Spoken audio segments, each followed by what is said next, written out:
What's up, everyone? Morning. Hope everyone is doing well. Today is Friday, May 26th. Whoa, where is the month gone?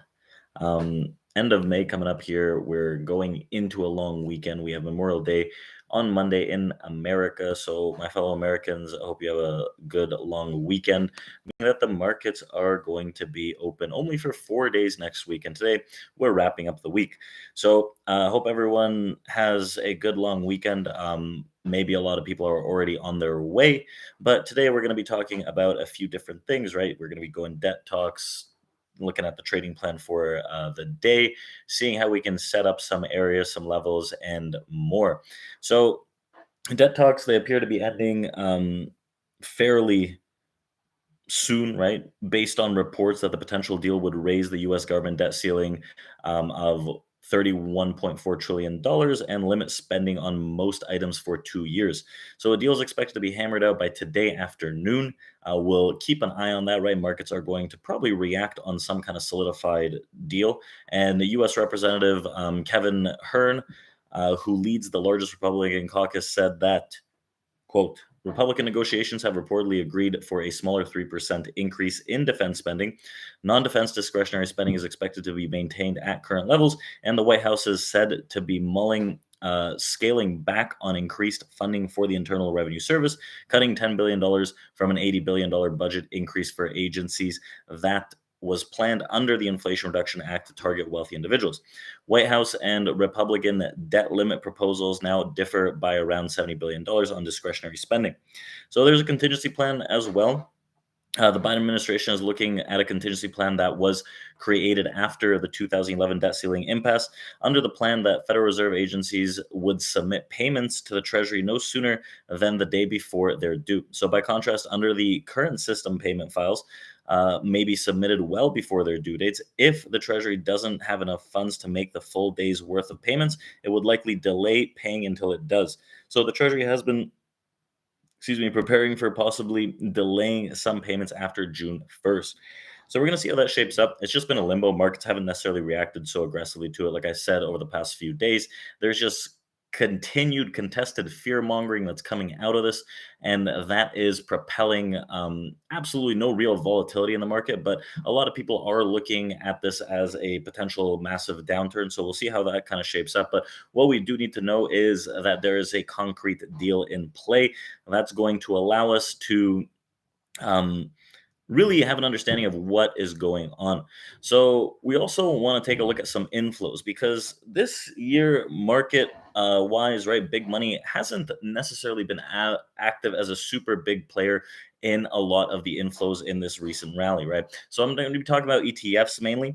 The iShare 20 plus year bond, right, the long term TLT ticker symbol, is currently sitting at the top of capital flow leaderboard for the exchange traded funds in 2023.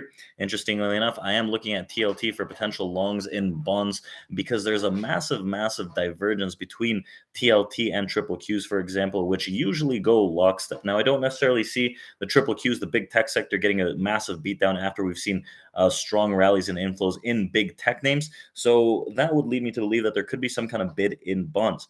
The ETF has now amassed more investors cash than any other ETF so far this year, taking its total assets under management to $37.3 billion. So TLT has accumulated $10.37 billion year to date, topping the inflows for the iShares MSCI USA Quality Factor ETF QUAL.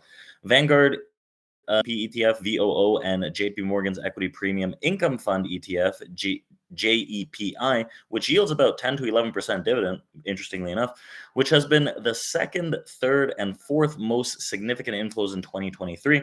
And these ETFs have attracted $9.4 billion, $9.04 billion, and $8.36 billion, respectively. So TLTs can still generate some positive returns realistically. It's pretty low price. That's considering if the bond market doesn't take a huge turn to the downside. But rates, if they do get tapered off, you're going to see inflows continuous in bonds, and you're going to see an upside in those bonds. That's going to be something that's going to be watched for the next few months. But it's a very interesting aspect that this bond ETF is getting massive inflows compared to other ETFs, but we haven't necessarily seen too much of a rally in it. So we'll see. right? In all scenarios, a tactical allocation strategy, such as selling TLT during severe recession, can also be attractive. So let's see how that kind of shapes up. It also hedges um, as it can also hedge as a potential rally if market turmoil does come through. Now, a few other things here to mention. Talking about what we have on the session currently. So yesterday we held out the 41.39. We didn't do an update, but that was an area that I was talking about on Twitter and whatnot. So if we take a look at what's going on in the S&P 500 futures, what we're doing right now is we're sitting at the top of a key distribution block. Now, the top of that key distribution block sits somewhere into this low 70, 41.70 to 74. You also have a key level sitting at 41.62, 64s. So we're kind of pinned at this top, and there's a lot of volume that's accumulating at the top, which could open up some strong-handed sellers. Now, I do want to see a potential continuation as we had mass buying yesterday into the 39s pretty much all day and rallied into the close of the session. I do want to see a continuation to the move up that could open up an expansionary trend day in the market. It's kind of shaping up to look like something like that based on where we're about to open if this holds. But we could get an expansion to the upside on Friday to close things out before a long weekend. I'd be watching pullbacks into the 41.50 to 41.52, see if that holds, as there is, like I said, a lot of volume being built up at these tops, which usually means there is going to be some kind of pullback. So that's mainly what I'm going to be looking at here today, right? 41.50 to 52 on the S&P 500 futures. If that can hold, look for an extension to the upside. I do expect a stronger barrier at this 70 to 74, seeing maybe some sell side try to come through, and another level 62 to 64 to mention that you guys should watch. If we manage to break under 50, realistically 39 is probably going to get tagged again, and then we'll see if those strong-handed buyers from yesterday are really as strong as we would like them to be. We're going to be discussing all this in our live trading room that opens in just a bit, breaking down not only the analysis and our ideas about directionality, but also breaking down trades with you guys. Now, to mention, this coming Wednesday, May 31st at 2 p.m. Eastern Time, we are going to be doing part one of our, I think it's 5-day workshop for futures trading, where we're going to break this down. It is a workshop to give you knowledge to trade not only summer markets where volatility is low, but be able to trade any market condition using very simple tools that we have advertised throughout YouTube for months now. And that's something everyone has access to: volume profile and order flow. So if you guys want to come check that out, I highly, highly suggest it. Check out community.tradeproacademy.com. You'll automatically get a seat in there. But better to do is hit the link in the bio to register for that workshop, and I hope to see you all there. I'm going to be doing it live, breaking down futures from the ground into an active strategy that we use at Trade Pro Academy. It's 100% free, so I hope to see you guys there, and hope everyone has an amazing weekend. And trades light today, maybe not trade at all. Go ahead and have yourselves a good time. So yeah, we might see lower volatility, lower volume moves, but if we open up a trend day, let's hop on it.